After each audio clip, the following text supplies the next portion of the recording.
श्री स्वामी समर्थ. नमस्कार स्वामी भक्तांनो. आज आपण पाहूया स्वामींनी आज तुमच्यासाठी कोणता संदेश पाठवलेला आहे. स्वामींना तुम्हाला आज काय सांगायचे आहे. तर स्वामी भक्तांनो, व्हिडिओमध्ये 2 अंक दिलेले आहेत. त्यापैकी तुम्हाला जो अंक आवडेल तो अंक तुम्ही निवडा. जो अंक तुम्हाला जास्त स्वतःकडे खेचत असेल तर त्या अंकातील संदेश हा तुमच्यासाठीच स्वामींनी पाठवलेला आहे, हे लक्षात घ्या. जर का तुम्हाला दोन्हीही अंक आवडत असतील तर हा पूर्ण संदेश तुमच्यासाठीच आहे. संदेश सांगण्याआधी मी तुम्हा सर्वांचे स्वामी बोल या आपल्या चॅनेलमध्ये मनापासून स्वागत करते. तर स्वामी भक्तांनो, आता पाहूया स्वामींचा आज तुमच्यासाठी काय संदेश आहे ते. ज्यांनी हा अंक निवडलेला आहे त्यांच्यासाठी स्वामींचा संदेश काय आहे ते पाहूया. स्वामी म्हणतात, बाळा, तू माझा खूप आवडता प्रिय भक्त आहेस. तू खूप शांत आणि समजूतदार देखील आहेस. तू कधीच कोणाचेही वाईट करण्याचा किंवा वाईट होण्याचा विचार देखील तुझ्या मनात आणत नाहीस. तुझे नेहमी हेच प्रयत्न असतात की तुझी सर्व जीवाभावाची माणसे आनंदात सुखात राहावीत आणि यासाठीच तू नेहमी प्रयत्न देखील करत असतोस.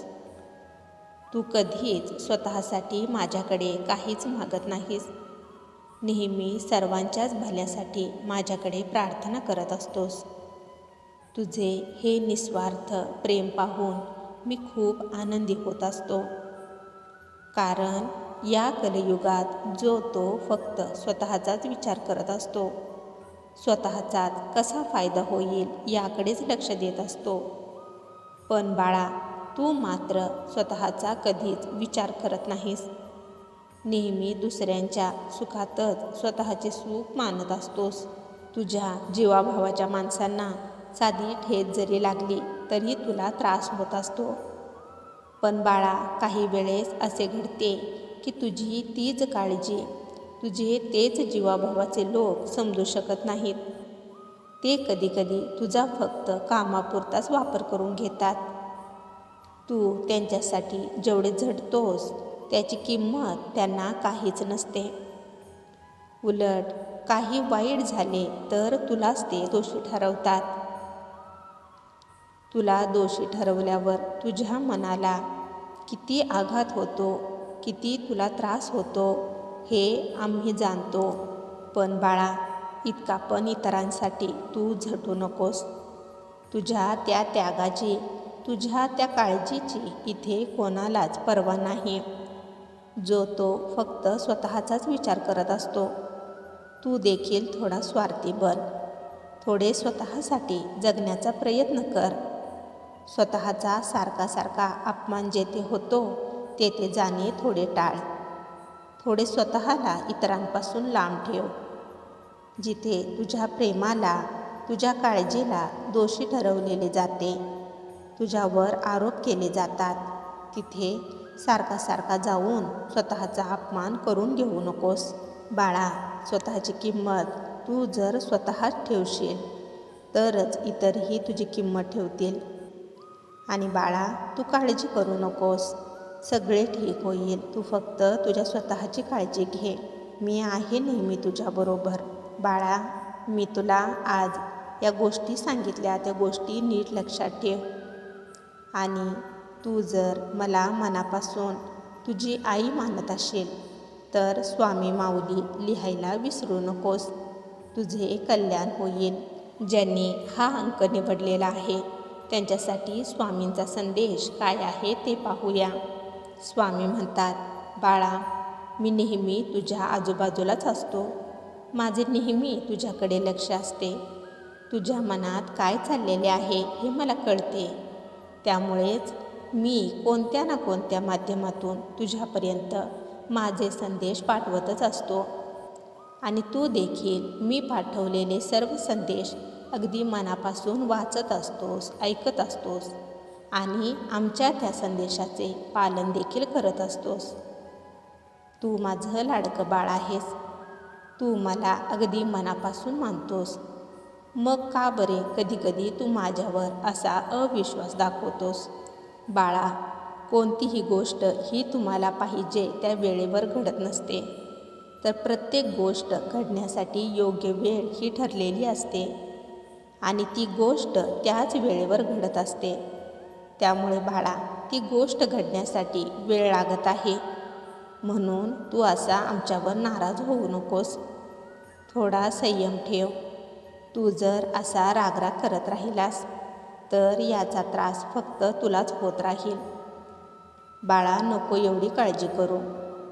काळजी चिंता केल्याने प्रश्न सुटत नसतात तर आणखीनच वाढत असतात. तू फक्त शांत राहा. काळजी करून स्वतःला एवढा त्रास करून घेऊ नकोस. बाळा, जीवन हे काय एका प्रश्नाभोवतीच समस्येभोवतीच फिरत असते का? नाही ना. जीवनात खूपशा अशा गोष्टी आहेत ज्याकडे पाहणे, त्याचा अनुभव घेणे हे गरजेचे आहे आणि तू ते करत नाहीस. जरा आजूबाजूला बघ. तू जे सध्याला जीवन जगत आहेस, जसा राहत आहेस, तुझ्यासारखे जगणे, तुझ्यासारखे राहणे हे कोणाचे तरी स्वप्न आहे. तुझ्याकडे ज्या गोष्टी, जे सुख आहे ते काही जणांकडे नाही.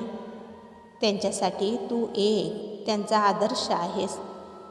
बाळा, जरा तुझ्या मनावरची ती दुःखाची पट्टी काढून फेक.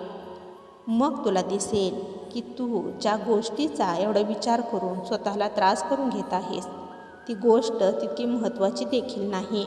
तुला कळेल की या जगात तुझ्या समस्येपेक्षाही कितीतरी भयानक मोठ्या समस्यांचा सामना लोक करत आहेत आणि ते जगत देखील आहेत. तरी ते लोक हार मानत नाहीत. त्यांच्या परिस्थितीपासून पळून जात नाहीत. त्यांच्या समस्येशी ते लढा देतात आणि आहे त्या परिस्थितीत आनंदाने जीवन जगण्याचा प्रयत्न करत असतात.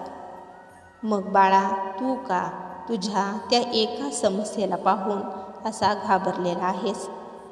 बाळा, ती समस्या सुटेल तेव्हा सुटेल, पण तोपर्यंत तुझ्या भोवती असणारे सुख तू ओळख आणि आनंदी राहण्याचा, सुखाने जगण्याचा प्रयत्न कर. गेलेला क्षण, गेलेली वेळ ही परत येत नसते. हा जन्म देखील पुन्हा मिळत नसतो. मग तो का असा फक्त दुःखी राहून तू वाया घालवत आहेस? बाळा, तू काळजी करू नकोस. सगळे नीट होईल. बाळा, मी तुला आज या गोष्टी सांगितल्या, त्या गोष्टी नीट लक्षात ठेव आणि कोणत्याही गोष्टीचा स्वतःला त्रास करून घेऊ नकोस. तुझा जर माझ्यावर विश्वास असेल तर श्री स्वामी समर्थ लिहायला विसरू नकोस. तुझे कल्याण होईल. स्वामी भक्तांनो, असेच स्वामींचे संदेश दररोज ऐकण्यासाठी स्वामी बोल या चॅनेलला सबस्क्राईब करायला विसरू नका आणि त्याचबरोबर बेल आयकॉन देखील प्रेस करा. त्यामुळे नवीन व्हिडिओचे नोटिफिकेशन लवकरात लवकर तुमच्यापर्यंत पोहोचेल. चला तर मग भेटूया पुढील व्हिडिओमध्ये आपल्या स्वामींचे संदेश ऐकण्यासाठी. तोपर्यंत श्री स्वामी समर्थ. जय जय स्वामी समर्थ.